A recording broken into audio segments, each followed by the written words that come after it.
வணக்கம் நண்பர்களே.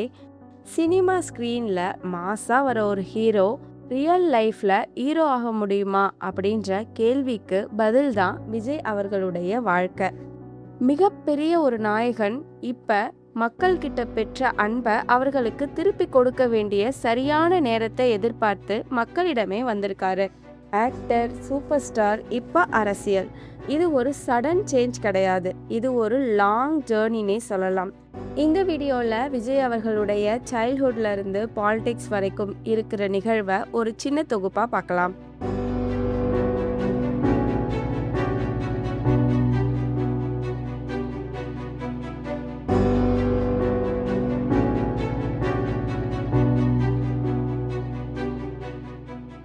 என்னதான் சினிமா பேக்ரவுண்ட்ல இருந்து வந்திருந்தாலும் சக்சஸ்க்கு அவரோட பேக்ரவுண்ட் தெரியாது இல்லையா? பல அடிகளை தன்னோட ஆரம்ப காலத்துல ஃபேஸ் பண்ணியிருக்காரு. சைல்டு ஆர்டிஸ்டா ஸ்டார்ட் பண்ண விஜய் அவர்கள் லீட் ஆக்டரா ஆன அப்புறம் நிறைய ஃபெயிலியர்ஸ், நிறைய கிரிட்டிக்ஸ் சொன்னாங்க, இது ஒர்க் ஆகாது. ஆனா அவரு விடலை. பல வருஷமா போராடி ஃபைனலா ஒரு டேர்னிங் பாயிண்ட் வந்தது. அதுதான் பூவே உனக்காக. இந்த படம் விஜயோட இமேஜையே சேஞ்ச் பண்ணுச்சுன்னு சொல்லலாம். அப்புறம் 1 by 1 சக்சஸ்.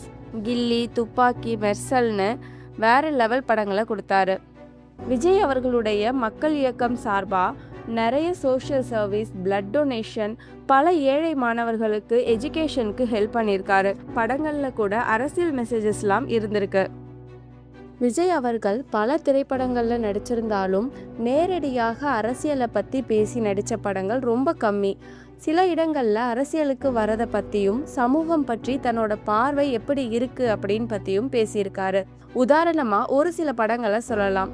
புதுமுக இயக்குனரான மஜித் அவர்கள் இயற்றிய தமிழன் அப்படின்ற திரைப்படத்தில் வழக்கறிஞராக நடிச்சிருப்பாரு விஜய் அவர்கள். ஆரம்பத்தில் ஒரு விளையாட்டு பிள்ளையா இருக்கக்கூடிய விஜய் அவர்கள் ஒரு கட்டத்தில் சகோதரியோட அறிவுரையால் பொறுப்பானவராக மாறுறாரு. முதல்ல இந்தியாவோட கடனை அடைக்க தன்னோட பங்கா 4000 ரூபாவை மத்திய அரசுக்கு அனுப்புறாரு. எல்லாரும் அதே மாதிரி செய்யணும்னு சொல்றாரு. அதுக்கப்புறமா இலவச சட்ட உதவி மையம் ஒன்று ஆரம்பிச்சு நகராட்சி பிரச்சனை, பேருந்துகளில் ஏற்படுற பிரச்சனை, கள்ளச்சாராய பிரச்சனை அப்படின்னு எல்லாத்தையும் சட்ட ரீதியாக தீர்த்து வைக்கிறாரு. இந்த படத்துல நான் யாருக்கும் எதிரியா இருக்க விரும்பல, மக்களுக்கு நண்பனா இருக்கணும்னு தான் ஆசைப்படுறேன் அப்படின்னு சொல்லியும் எந்த கட்சிக்காரன் மேடை போட்டாலும் கைத்தட்டி விசிலடிச்சு கேட்குறோம். எவனாவது அவங்கிட்ட ஒரு கேள்வி கேட்டிருந்தா இந்த மேடைகள் எல்லாம் குறைஞ்சிருக்கும். இதுக்கு காரணம் மக்களோட அறியாமைதான். தமிழன் கண்டிப்பா ஜெயிப்பான் என்பது போன்ற வசனங்கள் இடம்பெற்றிருக்கும். அடுத்ததா ஏஎல் விஜய் அவர்கள் இயக்கிய தலைவா அப்படின்ற படத்துல தலைப்புக்கு கீழே டைம் டு லீட் அப்படின்ற வாசகம் இடம்பெற்றிருந்தது ஆரம்பத்துல.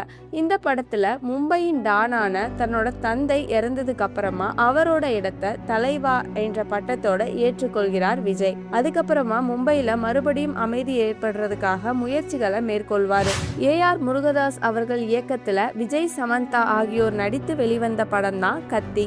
இந்த படத்துல விஜய்க்கு ஜீவானந்தம் அப்படின்ற பேர் இருக்கும்.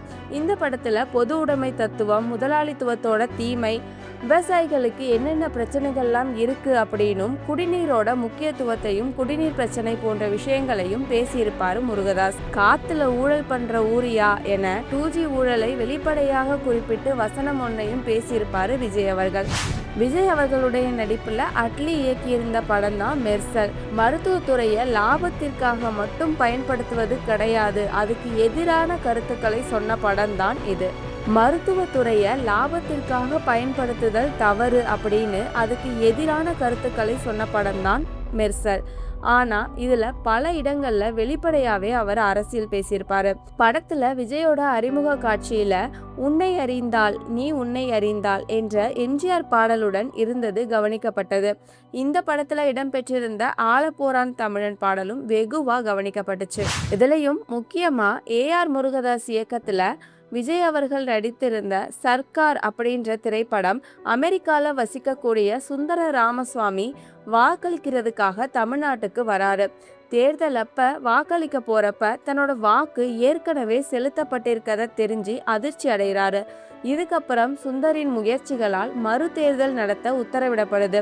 இதனால முதலமைச்சரா தேர்வு செய்யப்பட்ட மாசிலாமணியோட எதிரியாகிறாரு சுந்தர். கடைசியா தானும் தேர்தலில் போட்டியிட முடிவு செய்றாரு. பிரச்சார காலகட்டத்துல பல பிரச்சனைகளை சந்திக்கிறாரு. மொத்த தேர்தல் அமைப்புமே மாறணும்னு நினைக்கிறாரு.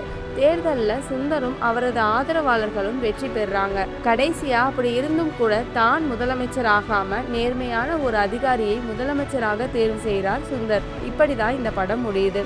இந்த படத்துல இலவசங்களுக்கு எதிராக அவர் பேசியது பெரும் சர்ச்சையவே ஏற்படுத்துச்சு. இந்த படம் முன்வைத்த அரசியலை விஜய் நிஜத்தில் ஏற்றுக்கொண்டாரா அப்படின்றது தெரியலனாலும் அவரோட ரசிகர்கள் பல இடங்கள்ல இலவசங்களை தூக்கி போட்டது போல வீடியோக்கள் எல்லாம் எடுத்து வெளியிட்டாங்க.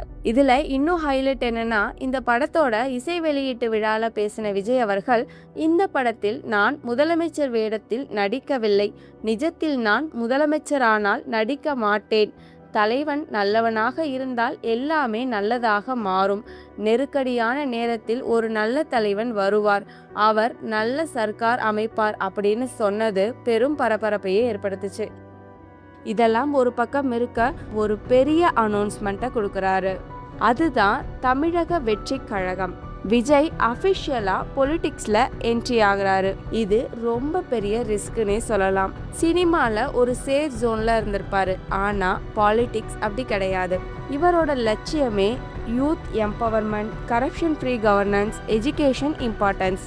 சினிமால இருந்து முழு அரசியல் பயணம் அப்படின்றது ஒரு சின்ன விஷயமே கிடையாது. இது ஒரு போல்டான டிசிஷன்னே சொல்லலாம். ஆனா பாலிடிக்ஸ் ஒரு டிஃப்ரெண்டான கேம். இங்க டைலாக்ஸ் எல்லாம் ஒர்க் ஆகாது, ஆக்ஷன்ஸ் தான் பேசும். என்னதான் ஃபேன்ஸோட சப்போர்ட் இருந்தாலும் ஆப்போசிட் பார்ட்டியை ஹேண்டில் பண்ணணும், கிரிட்டிசிசம்ஸை ஃபேஸ் பண்ணணும், எல்லாரோட அதிகப்படியான எக்ஸ்பெக்டேஷன்ஸை பூர்த்தி செய்யணும்னு ஒரு பெரிய தேர்வு அறைக்கு தான் அவர் ரெடி ஆகிட்டு இருக்காரு. இது விஜய் அவர்களுக்கு ஒரு மிகப்பெரிய டெஸ்ட் அப்படின்னே சொல்லலாம். ஹீரோ ஸ்க்ரீனில் இருக்க வரைக்கும் எல்லாரோட கிளாப்ஸும் கிடைக்கும். அதே ஹீரோ லீடர் ஆகணும்னா பெரிய சவால்களை சந்திக்கணும், மக்களுடைய ட்ரஸ்ட்டும் வேணும். விஜய் அவர்கள் இந்த ஜேர்னியில் சக்ஸஸ் ஆவாரான்றது காலம்தான் பதில் சொல்லும். ஆனால் ஒரு விஷயம், அவர் ட்ரை பண்ணிட்டு இருக்காரு, மக்களை பற்றி யோசிக்கிறாரு. ஒரு தலைவனோட முதல் படியே அதுதானே. விஜய் அவர்களுடைய இந்த முயற்சி வெற்றி பெற காற்றோடு பேசு யூடியூப் சேனல் சார்பாக வாழ்த்துக்களை தெரிவிச்சுக்கிறோம். இந்த வீடியோ உங்களுக்கு பிடிச்சிருந்தது அப்படின்னா லைக், கமெண்ட் மற்றும் ஷேர் பண்ணுங்க. மேலும் இது போன்ற சுவாரஸ்யமான வீடியோக்களுக்கு நம்மளோட காற்றோடு பேசு யூடியூப் சேனலை சப்ஸ்கிரைப் பண்ண மறந்துடாதீங்க. நன்றி, வணக்கம், பாய் பாய்.